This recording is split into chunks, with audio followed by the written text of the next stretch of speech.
मेरा नाम है Rajat and you are watching India's number 1 Hindi gay story channel. कहानी को शुरू करने से पहले दोस्तों, मेरी आप सभी से रिक्वेस्ट है कि आप सभी चैनल को सब्सक्राइब कर दें, वीडियो को लाइक करें, कमेंट करें और कमेंट में हार्ट छोड़कर वीडियो को कहीं पर शेयर जरूर करें। साथ ही अगर आपने वीडियो को शेयर कर दिया है तो कमेंट में शेयर जरूर लिखें। जीजू और उनके वो नरम होठ जो मेरे होठों से छूकर अभी गुजरे ही थे, इसको बीते हुए लगभग 15 दिन बीत चुके थे। मेरे मन में रह रह के बार बार यही ख्याल आ रहा था कि आखिर गुरु और जीजू ये दोनों ही मेरे हाथ में कैसे आ गए। कैसे मैं जीजू के भाई के साथ इन्वॉल्व हो रहा हूँ और कैसे मैं जीजू के साथ। मैं जीजू से भी व्हाट्सएप पे चैट कर रहा था और गुरु से भी। एक साथ मेरे दो दो बॉयफ्रेंड बन रहे थे। साथ ही मुझे ये भी लग रहा था कि मेरी बहन के साथ गलत हो रहा है। उसमें गलती मेरी नहीं थी, बल्कि मेरे होने से तो फायदा ही था कि मुझे ये जो पता चल गया था कि जीजू बाइसेक्सुअल है।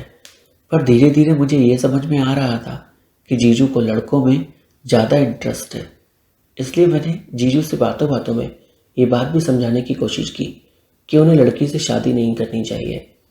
जिस पर जीजू ने कहा अगर वो मेरी बहन से शादी नहीं करेंगे तो वो किसी और लड़की से करेंगे, पर करेंगे तो है ही, वरना ये समाज उन्हें जीने नहीं देगा। मैं उनकी बात से पूरी तरह से सहमत तो था, लेकिन साथ ही अपनी बहन की जिंदगी बर्बाद होते हुए कैसे देख सकता था। मैंने फैसला किया कि मैं दीदी को सब कुछ बता दूंगा, पर मुझ में इतनी हिम्मत नहीं थी। समय और तेजी से बीत रहा था। दीदी और जीजू की शादी में सिर्फ 4 महीने बाकी थे और इसी बीच मेरे और गुरु और मेरे और जीजू के बीच रिश्ता गहरा होता जा रहा था। सादा कॉल्स अब वीडियो कॉल्स में बदल चुके थे और उन वीडियो कॉल्स पे हम वो सब कुछ करते थे जो एक कपल को करना चाहिए, अपने प्यार का खुलकर इजहार। एक रोज जब मैं अपना फ़ोन चला रहा था, तभी दीदी ने आकर मुझसे फ़ोन छीन लिया और मजाक मजाक में वो मुझे परेशान करने लगी। वो सोच रही थी कि मैं गुरु से बात कर रहा हूँ, पर फिर जब उसने फ़ोन देखा तो उसके पैरों तले ज़मीन सरक गई, क्योंकि बहुत सारे मैसेजेस जीजू के थे। एक एक कर वो मेरे और जीजू के बीच होने वाली चैट को पढ़ने लगी और फिर उसने मुझे गुस्से में देखा और मुझसे बोली, ये क्या किया तूने? रुक नहीं सकता था क्या तूने ये क्या कर दिया? कुछ अंदाजा भी है तुझे? मैं बुरी तरह से घबराया हुआ था, पर फिर भी मैंने हिम्मत जुटाई और दीदी से बोला, मैं कब से आपको ये बताना चाहता था कि जीजू वैसे नहीं है जैसे आप समझती हो, वो बाइसेक्सुअल है। मेरे मुंह से बस इतना निकलने की देर थी और दीदी ने मुझसे कहा, दोबारा से मेरे पति से बात मत करना तू, और ना ही कभी मुझसे बात करना। समझ में आया तेरे?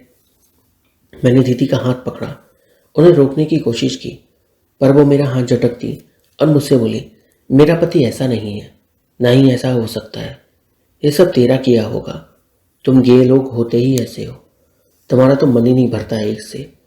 जहाँ कोई हैंडसम लड़का देखा वहीं फिसल जाते हो तुम ही ने मैनिपुलेट किया होगा उसको। मैं समझ नहीं पाया।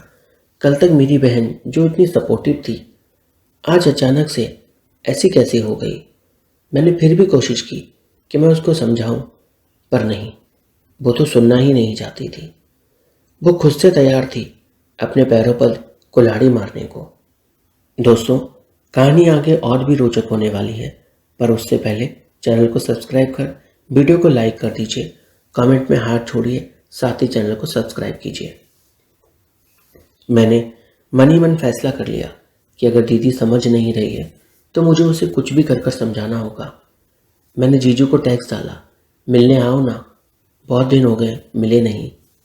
जीजू ने भी तुरंत हामी भर दी और वो मुझसे बोले, तुम्हारे घर आऊँगा तो ऑकवर्ड लगेगा, होटल पे मिले क्या? मैंने जीजू से कहा, नेकी और पूछ पूछ, क्यों नहीं, होटल पे ही मिलते हैं। हमने फैसला कर लिया था होटल पे मिलने का। अब बस प्रॉब्लम इतनी थी कि मैं दीदी को कैसे वहाँ पर बुलाऊं। मैंने ये तो सोच लिया था कि मैं जीजू का पर्दा अब फाश करके रहूँगा, चाहे इसके बदले में मुझे जो भी सज़ा मिले, चाहे अब जो भी हो जाए। जीजू ने होटल बुक कर दिया था। मैं उनके दिए हुए एड्रेस पर पहुंच गया और थोड़ी ही देर के बाद जीजू भी वहां पर अपनी कार से आ गए। हम दोनों एक साथ रूम में गए। मैं और जीजू एक दूसरे को बस देख रहे थे। रूम में जाते ही हमने एक दूसरे को कस के हग कर लिया, मानो ना जाने कब से हम एक दूसरे का इंतजार कर रहे हों। जीजू जब बाथरूम गए हुए थे तो मैंने उनका फ़ोन उठाया और दीदी को मैसेज कर दिया। होटल की लोकेशन, रूम नंबर सब कुछ भेज दिया ताकि वो अपनी आंखों से आकर देख सके। और मैंने साथ ही मैसेज में ये भी लिखा कि जल्दी आना, मैं तुम्हारा इंतज़ार कर रहा हूँ। दीदी को लगा कि जीजू उसको मिलने के बुला रहे हैं। वह एक्साइटेड होकर निकल ली घर से और लगभग आधे घंटे के बाद वो होटल के बाहर आ गई। मैं होटल की खिड़की से बार बार देख रहा था और जब मैंने दीदी को देखा तो मुझे राहत की सांस मिली। मैंने सोचा आज तो दीदी समझ ही जाएगी कि जीजू क्या है। साथ ही मैंने वो मैसेज जीजू के फ़ोन से डिलीट भी कर दिए थे ताकि वो पढ़ ना सके। फिर जीजू बाथरूम से निकलकर बाहर आए। जीजू शावर लेकर आए थे। उनके बाल गीले थे और उनके बदन पर पानी की बूंदें थीं। वो सिर्फ एक बॉक्सर में थे और मुझे देख रहे थे। धीरे धीरे कर वो मेरी ओर बढ़े। मैंने कमरे का गेट पहले से ही खोल दिया था और सिर्फ उसे फंसा दिया था। जीजू ने मुझे बिस्तर पर लेटाया और वो मेरे ऊपर आ गए और फिर वो मेरे आंखों में देख रहे थे। आंखों में देखते देखते उन्होंने अपने होंठ मेरे होंठों से सटा दिए और मुझे अपनी बाहों में खूब कसकर जकड़ लिया। वो मेरे होंठों को चूम रहे थे कि तभी कमरे के दरवाजे खुलने की आहट हुई। जीजू पीछे पलटने वाले थे पर मैंने उन्हें पकड़ लिया और पलटने नहीं दिया। दीदी कमरे में आई। जब उसने देखा कि जीजू हैं, वो दबे पांव अंदर आ रही थी और उसने जब मुझे नीचे देखा और जीजू को ऊपर देखा और हम दोनों एक दूसरे को चूम रहे थे तो वो शॉक्ड हो गई और जोर से चिल्लाई कि ये सब क्या हो रहा है। जीजू ये देखकर बुरी तरह से घबरा गए और वो उससे बोले, अरे नहीं, ऐसा कुछ भी नहीं हो रहा है जैसा तुम सोच रही हो। दीदी मुझसे बोली, ये तू क्या कर रहा है मेरे पति के साथ? तुझे शर्म नहीं आती अपने ही जीजा के साथ ये सब करते हुए? मैंने दीदी का हाथ पकड़ा और उससे कहा, तू देख ना, मैं नहीं कर रहा, देख कर कौन रहा है। तू ये क्यों नहीं समझना चाहती कि तेरा हस्बैंड बाइसेक्सुअल है, उसे लड़का लड़की दोनों पसंद है। कल को तेरी जिंदगी क्या होगी तूने ये सोचा है एक बार भी? इस पर वो बोली, मेरी जिंदगी जो भी होगी वो मैं देख लूंगी, मुझे तेरी जरूरत नहीं, ना ही तेरी मदद चाहिए। समझ में आया तेरे? दोस्तों प्लीज़ चैनल को सब्सक्राइब कर वीडियो को लाइक कीजिए, साथ ही कमेंट में छोटा सा हार्ट छोड़ दीजिए। अब चाहे दीदी सच से कितना भी दूर भाग ले, उसने अपनी आंखों से देखा था और अब वो इससे ज़्यादा दूर भाग भी नहीं सकती थी। मैंने फिर भी दीदी को प्यार से समझाने की कोशिश की और कहा, दीदी क्या आप ऐसे इंसान के साथ रहना चाहोगी जो बाइसेक्सुअल है, जो आपका ईमानदारी से पूरी तरह से कभी भी नहीं हो पाएगा? क्या आप खुश रहोगी? आप तो उम्मीद करोगी ना कि वो आपको हर तरह से प्यार करे, पर क्या वो कर पाएगा? ये चीज़ एक बार आप सोच के देखो। मैं तो बस आपके भले के लिए कर रहा हूँ। जीजू ने दीदी से पूछा, तुम यहाँ कैसे आई? दीदी ने अपना फ़ोन निकाला और व्हाट्सएप पे सारे मैसेज दिखा दिए जो मैंने किए थे। जीजू शॉक्ड हो गए क्योंकि उन्होंने वो मैसेज नहीं भेजे थे और फिर उन्हें गुस्सा आया। गुस्से में वो मुझे मारने के लिए आगे बढ़े और उन्होंने अपना हाथ मुझ पर ऑलमोस्ट उठा दिया कि तभी दीदी सामने आ गई और बोली, खबरदार जो मेरे भाई को हाथ लगाया। तुम्हें जो भी करना था तुमने कर लिया, लेकिन मेरे भाई को हाथ मत लगाना। जीजू भी रुक गए। वो मुझसे प्यार करते थे, वो मुझे मार नहीं सकते थे, ये बात तो मुझे भी पता थी, पर उन्हें गुस्सा आ गया था। दीदी ने जीजू को बिठाया और बोली, तुम्हें मेरा भाई पसंद है? वो बोले, हाँ है। दीदी ने कहा, पर क्या तुम जानते हो कि तुम्हारा छोटा भाई मेरे भाई को पसंद करता है? हाँ मैं जानता हूँ। दीदी ने कहा, तो फिर तुमने भला इतना बड़ा स्टेप क्यों लिया?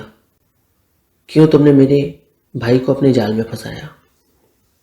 क्यों तुम उसके साथ इन्वॉल्व हुए? नहीं होना चाहिए था ना फिर तुम्हें। दीदी बात तो सही कह रही थी। जीजू क्या बोल सकता था इस पर। वो कुछ भी नहीं बोला, वो चुपचाप वहीं बैठे रहे। दीदी ने काफ़ी देर तक उन्हें समझाया और बोली, देखो मैं इस रिश्ते को ख़त्म करती हूँ। मैं अपनी मम्मी को समझा दूंगी, वो कोई सवाल भी नहीं पूछेंगी। तुम भी अपने घर पर बोल देना, और तुम और तुम्हारा भाई दोनों मिलकर क्लियर करो कि मेरे भाई के साथ कौन रहना चाहता है। मैं नहीं चाहती कि मेरा भाई पिसता रहे। मेरे साथ जो होना था वो तो हो गया, लेकिन फिर भी मैं अपने भाई का बुरा नहीं चाहती। हाँ माना मेरा दिल टूटा है, मुझे बुरा भी लग रहा है, पर आज जो मेरे भाई ने मेरे लिए किया शायद ही दुनिया में कोई किसी के लिए करता। उसने मेरी ज़िंदगी बचाने के लिए खुद को फंसा दिया। और छोड़ो, जाने दो, क्या ही बोलूँ अब, ज़्यादा बोलकर मतलब नहीं है। ये कहकर दीदी कमरे के बाहर निकल गई। जीजू पूरी तरह से टूट चुके थे। उनका सच दीदी के सामने था और उन्होंने ये सच आज तक कभी किसी को नहीं बताया था। वो मुझसे बोले, तुमने ये क्या कर दिया?